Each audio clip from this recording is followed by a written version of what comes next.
السلام علیکم۔ اور صبر کرنا چاہے کتنا بھی مشکل کیوں نہ ہو، مگر اس کا اجر ہمیشہ دیر پا اور زیادہ ہوتا ہے۔ اور آزمائشیں چاہے کتنی بھی کٹھن کیوں نہ ہو، محض وقتی اور عارضی ہی ہوتی ہیں۔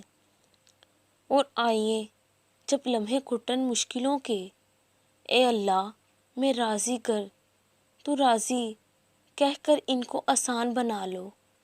ہوتا نہیں ہمیشہ جیسا تمہاری چاہت ہو، اس نے ہونے میں بھی تم اس رب کی مسرتیں پہچانو۔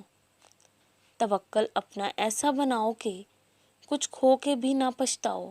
صبر بناؤ ایسا کہ روح چیرنے والی آزمائشوں میں بھی مسکراؤ۔ رب کی معرفت کو پا جانا آسان کہاں ہوتا ہے، یہ کھیل ہے ان گنت قربانیوں کا ہر کوئی کہاں دیتا ہے۔